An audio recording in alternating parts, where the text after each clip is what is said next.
Some might say it is one of the most powerful tools of communication, social media. From likes to comments, dances to rants, we all have found a way to express ourselves for the world to see.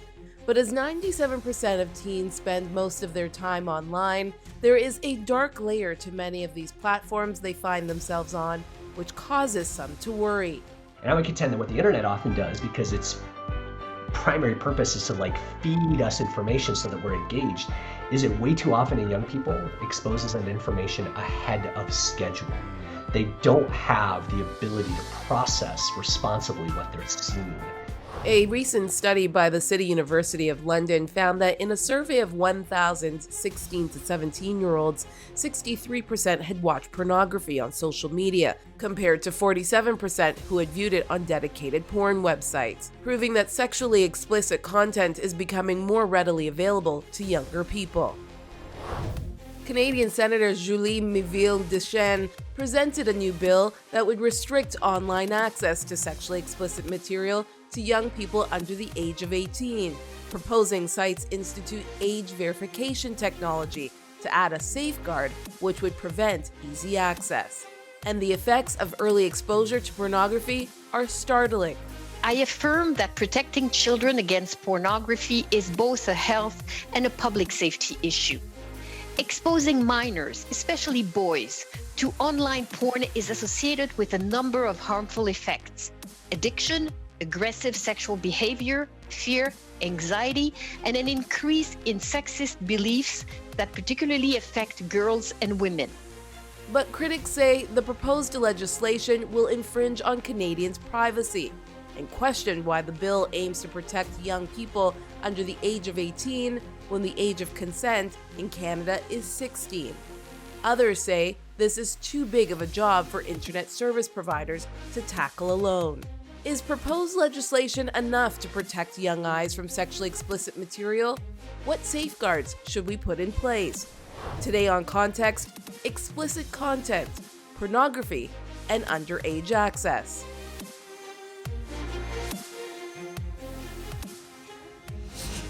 Welcome to Context. I'm Maggie John.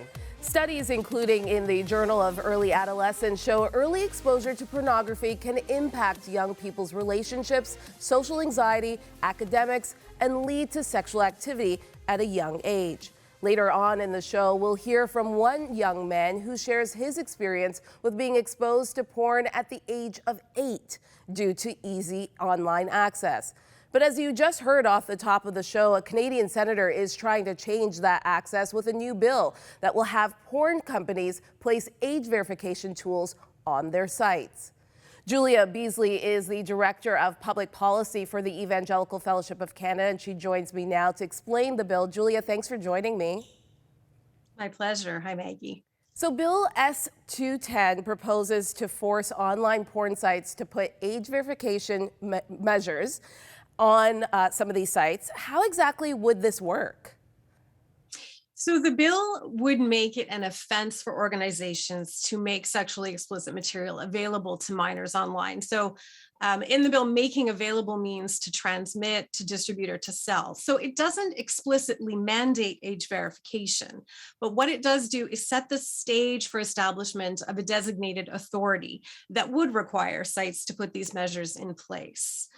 As she said in her intro, the purpose is to protect public health and safety. There is a range of harms that are widely known and increasingly accepted from young people being exposed to this material online. So it's important that we take action. This bill is currently before the Senate Committee on Legal and Constitutional Affairs. For the second time, actually, it was there before the last election was called and had to be reintroduced. And now it's sitting there again because it's kind of had to take a back seat to a lot of other government legislation. But the committee has already studied the bill and has had some hearings on it. And so we're waiting to see if they might do more, and certainly hoping that the bill will pass through the Senate this fall and be sent to the House of Commons, where it'll go through the same process. Okay. Are other countries also putting safeguards for explicit content, Julia? Yeah, there are a number of countries that have either passed legislation or are looking at different strategies to prevent minors from accessing this content online. So in 2021, the Australian government, for example, passed an online safety bill and asked the country's e-safety commissioner to develop kind of a roadmap for implementation. What would this look like? So there's been lots of consultation and work ongoing, and they are to present a report to the government in December. Germany has actually had an age verification regime in place for many years now. Under their law, content like child sexual abuse materials and violent pornography is illegal across the board for everyone. But content that is legal for adults or that they have decided is harmful to the development of young people are required. Sites that host that content are required by law to make sure it's only accessible to adults. And their regulator actually actively enforces this law. The European Council has draft legislation, and the UK has an online safety bill that is in different stages of consideration as well. So there are lots of countries that are taking action on this. Makes you wonder what's taking Canada so long to make these changes. A big criticism with age verification is privacy. Is this a valid concern? Yeah, so I find this a bit curious, or maybe ironic is a better word, that this is so often raised as a roadblock to age verification, not because the issue of privacy or what happens with people's data aren't legitimate concerns, particularly when we're talking about minors, but because the truth is big porn sites collect so much data. Just as an example, every year Pornhub releases its year in review report. This is kind of a look back at the previous year. What are the trends? What are we seeing? Well, they release data about the gender, the age, the location of those who are consuming their content, what devices they're watching on, what search engine they're using, what time of day, what they're looking for, and how long they're spending. They collect a lot of data, and that's just what they publicize.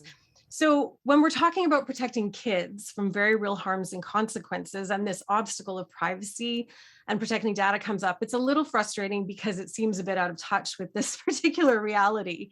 But having said that, of course, there are legitimate concerns about privacy and personal data. I don't think these sites should be allowed to collect that much data from anyone. And of course, when we talk about age verification, there have to be strict regulations around what data is collected, who collects it, who are they accountable to, and what happens with that data. But because we're a little bit behind on this, we have the benefit of learning from other jurisdictions that have been working at figuring out the best methods and the best balance for years. The technology has come a long way, and we can now effectively determine the age of users without breaching their privacy rights. All right, Julia Beasley is the Director of Public Policy for the Evangelical Fellowship of Canada. Thank you again. My pleasure.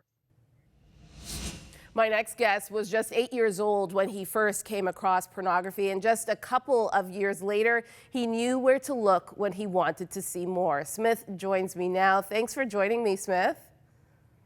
I'm happy to be here. Thank you for having me. So, Smith, what happened the first time you accidentally came across pornography online? Yeah, so as a little kid, my parents were actually super proactive about having conversations with us about what to do when we saw pornography. I had a little Android tablet that I had gotten for Christmas just earlier that year, and I was online and I clicked on a link that wasn't what I thought it was, and I saw soft pornography for the very first time.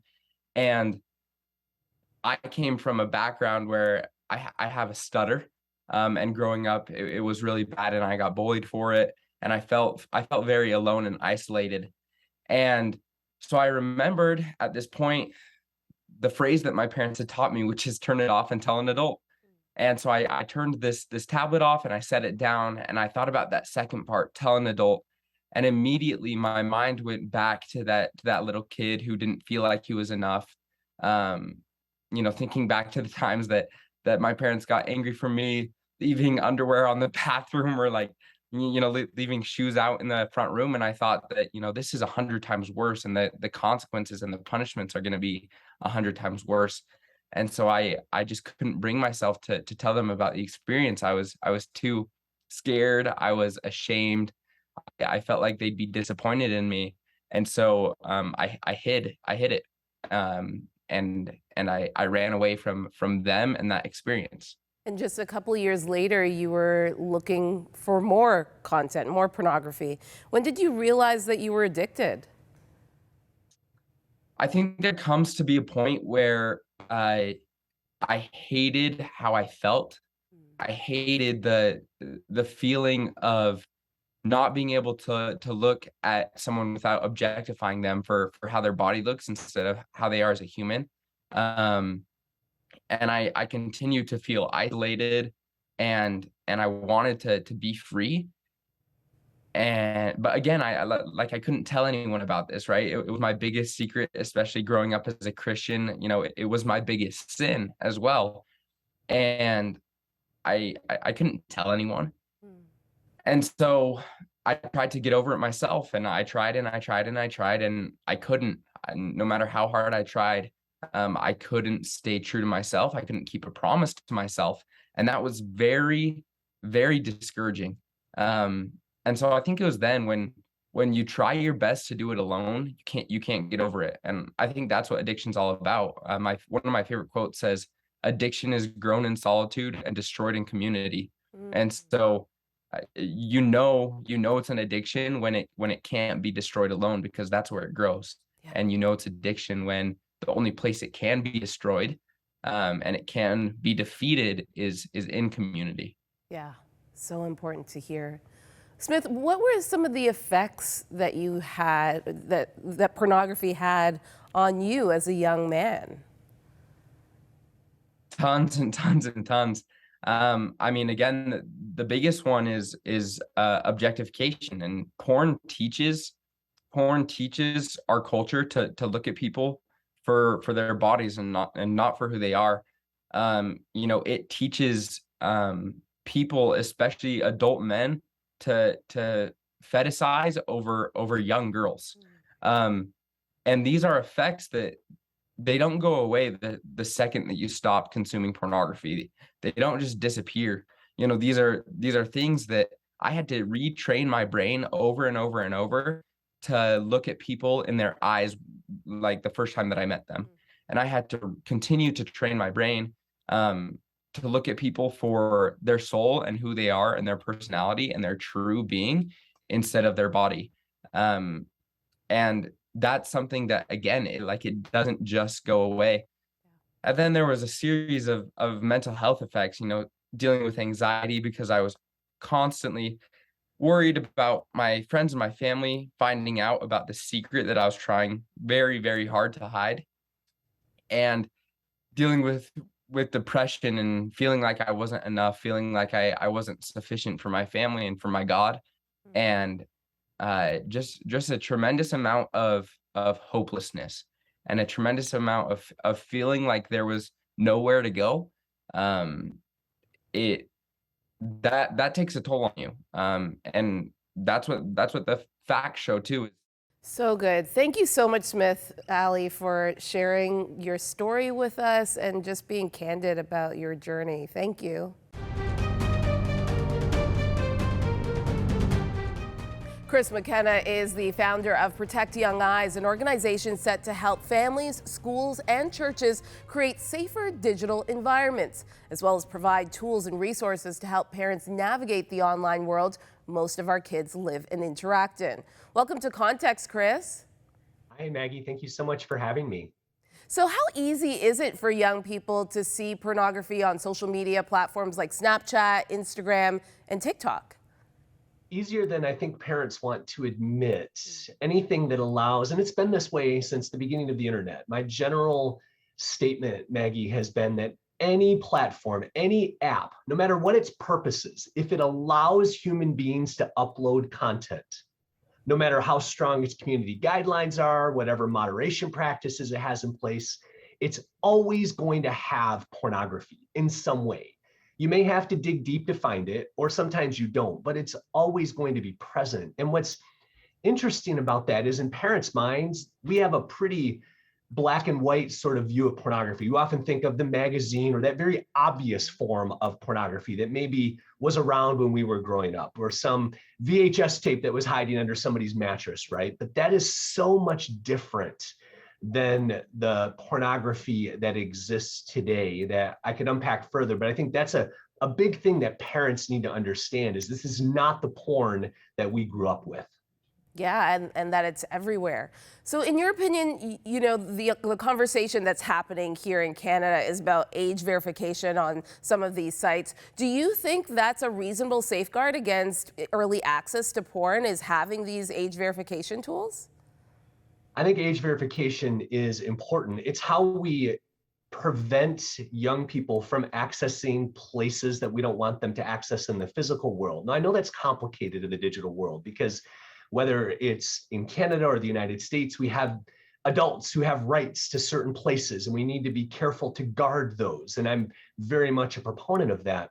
But I've also seen very simple applications employ some very simple techniques to make sure that young people are, in fact, guarded, and an adult has said, yes, you can be here. I remember very vividly during COVID when my son was using a very popular app called Among Us, which went viral all over the world, right? Yeah. Kids used it all over the place. But when my son said that he was 9, even though it was a 9+ app, the app stopped and said, hand the device to a parent. And I had to put in a credit card number, and it put a micro charge of a penny on my card and then took it off of my card, but to verify that I was an adult who was allowing my 9-year-old son to use the game Among Us, which has very minimal risk, yet they were doing an awesome job of making sure that if it was a child using the app, then they had certain controls around the texting in the meetings that took place, that they couldn't be freehand texting and commenting if they were 9 years old. So I loved that very simple approach. And there are many ideas like that that could be replicated to prevent young people from being in places they shouldn't be. Yeah, I love that idea. And yes, Among Us is very popular in our household as well. So what are the real life risks, Chris, of early access to porn for our young people? Pornography is a supernormal stimulus. Therefore, it fires up the brain. Whether you're 4, 14, or 40, right? It fires up the brain in ways that we were created to be fired up, right? So that we are attached emotionally, spiritually, physically, and relationally to another human being, my spouse. And so the risk is that when young people see pornography, one of the most egregious risks that we need to be careful of, and I hear this over and over again, is that when young people see porn, young people sometimes practice pornography on each other because young people have mirror neurons. We lose these as an adult. But this is why young people have an uncanny ability to copy the things that we say and do, sometimes embarrassingly, right? If we're a parent, we know this, right? And so the one thing, as I've talked to there are childhood assessment centers here in the town, the city that I live in, and they work with families who are either the victims of sexual abuse or who have a child who has sexually abused another child. And the number one common denominator that all of the children during the year that I interviewed them had in common for those who had abused other children was all of those children had an early childhood exposure to pornography.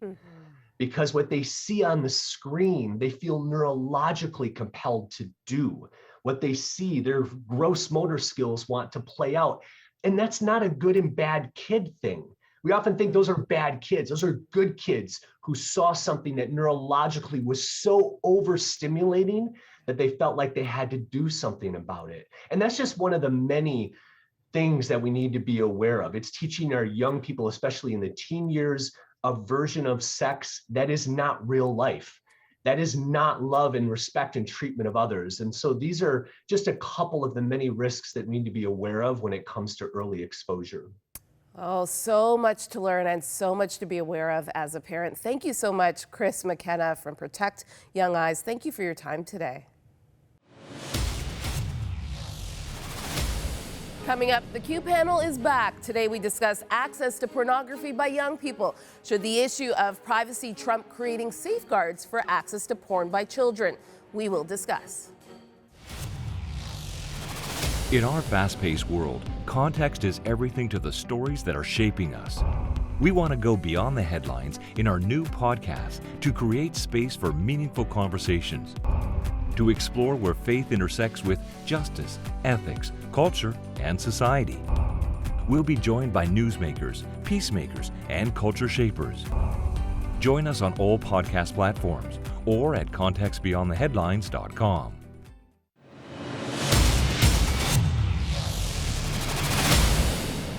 In today's episode, we have discussed the increasingly easy access young people have to pornography online through social media platforms and online gaming. A proposed bill seeks to have social media websites create age verification tools that would hopefully deter access by young people. We're welcoming back Moira, Brian, and Renee. Brian, would this work for you? Do you think this would work? Well, I think it needs to work. I think pornography is a huge problem. I think it's particularly a problem for the way women are treated, the way it does, and the way it actually shapes our understanding around sex and the way that works itself out into culture. So I do actually think that the state has a role to restrict it. And a lot of times people refer to this as sort of restricting free speech, but we recognize that that is not an unlimited right and that the state has a role to care for and actually protect its people. And so I absolutely think that there should be significant and strict limits on this. I think there's been some really good work done in the States talking about age verification. I think it should be as tight as absolutely possible, that you need to provide some sort of form of identification, whether it's a license or something like that, so that people can't get around it. The reality is that pornography shapes the way people understand sex, and it shapes it in a way that dehumanizes and demeans people, and often dehumanizes and demeans women first and foremost. So I think it has to stop. We just heard from Julia Beasley earlier on in the show, Renee, and she said, there have been changes in the UK and in Germany. There are age verification tools to many sites already. What are your thoughts on this? I want to agree that it's just the tip of the iceberg. And, I've been reading some articles rebutting this proposed bill, an infringement on privacy and on our rights.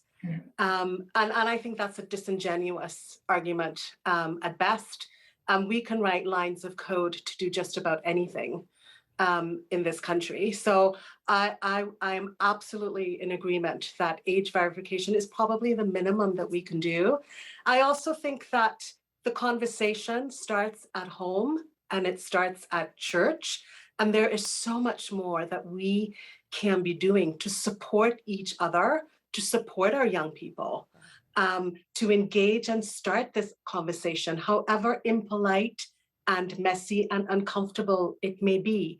We simply have to continue to have sustained conversations in our faith settings about gender, about sexuality, about agency and consent, about dignity, about the fact that we are all made in the image of God. What does that mean? Yeah. Moira, as Renee just said, there have been some critics who have pointed out and claimed that this proposed law could infringe on privacy rights of those who want to access this information. What do you think about that argument? And, is it worth the infringement per se of our privacy if it's going to protect our young people? I really think there has to be some kind of balancing. And I can understand any argument that talks about infringement on freedom of expression, infringement on one's own privacy. But when people are talking about access to porn sites, I don't buy that one bit. I think it very much depends, what your freedom of expression is about, what it's centering on. And when that sort of slight, to me, it would be a slight infringement on that freedom, because one might be exposed then as somebody who's a consumer of porn, and that might affect one's job and all that kind of thing. But balanced against our need to protect children, and not just children, teenagers too, so not just young children, but even older teenagers. I think then for me the balance tips completely. And when it comes to protecting children, especially from something as insidious as pornography, then I think it's very much worth it for somebody to say, I'm going to be inconvenienced. Some of the sites I visit might be blocked. I'm going to have to prove my age, all that kind of thing. But it just doesn't make sense. Protecting children as far as possible. And what really worries me is that clearly so many have already been exposed. And I know we do need to talk about it in schools. I know we do need to talk about it in church. But it seems to me that it really needs a legal approach, a governmental approach. People don't like government being involved. But when it comes to something as overarching as the tentacles of the porn industry and the number of people statistically who consume it, then I think government regulation is needed, and it really has to be fairly firm. You know, Brian, you're a parent of young kids. We just heard from a young man, Smith Alley, who talked about the fact that his parents had put all of the blocks on his computer and did all of the things, had all of the conversations, and yet he still was able to access porn. And we're not just talking about porn sites. We're talking on social media as well. There's soft porn, there's hypersexualized content that's coming through. What is the role of the church? Renee kind of touched on it earlier. What is the role of the church? What is the role of parents? How do we partner, as Moira said, with government in making sure that our kids are protected as they're holding these supercomputers in their hands every day? Yeah, you're absolutely right. It's ubiquitous. It can be found almost anywhere in any easy way. And so just like with alcohol, we have to show your card, your ID when you're buying alcohol. I don't see how this is any different. I think it should be that way. But just as with alcohol, kids can access it. And I think that's why you need to have discussions in the church, discussions at home about what is actually taking place here and what does it actually mean for us as human beings. I think what's very clear is that pornography, and you have to understand the sort of social structures about who gains by this. Pornography is the buying and selling of human flesh. And that's something that we need to be opposed to structurally, because there are people who benefit. And the way it's built up is that we want people to come back again and again and again and again. People get addicted to it. They are seeking more and more extreme types of it. And what that ends up happening is that it has broad social consequences. So that basic functions of even sexuality within marriage then are impaired. There's all kinds of evidence that shows that erectile dysfunction is on the rise, partially because of pornography. Relationships, marriages are down, relationships are down. And it's absolutely true that the evidence suggests that this is part of that. And so what's ended up happening is that there's broader social consequences to what many people think is just individual actions. And if that's the case, then you have to have the broader social groups, churches, families, all responding in step with one another. And that's why I think it's important for the state to do it, but also for churches and families to lead in terms of what is a human person, what is our body for, and how do we use it in a way that is actually dignifying to us instead of demeaning. All right, we're going to end it there. Moira, Brian, and Renee, thank you so much for your time today. Thank you.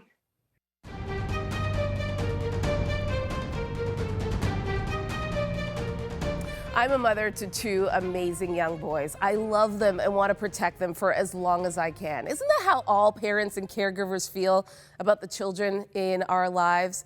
But we also know that the world is moving faster than it ever did when you and I were kids. And the access to information is literally at each of our kids' fingertips.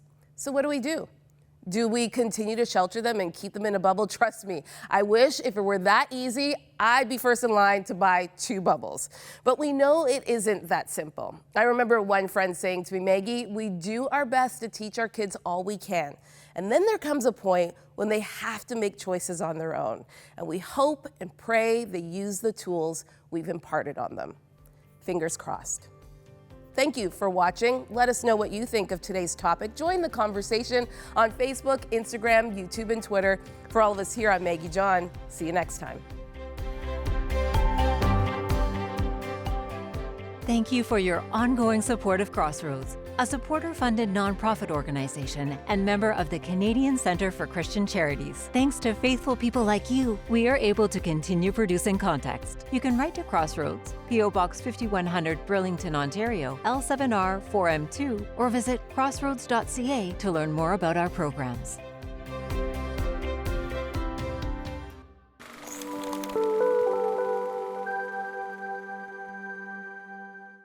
Context Beyond the Headlines invites you to an exciting new season. This year, we're expanding our reach with a brand new podcast that will explore the interaction between faith, justice, culture, ethics, and society. As we move forward with this brand new season and the launch of this brand new podcast, would you consider partnering with Context financially? It is because of the generosity of viewers like you that we're able to continue to tell the stories that matter.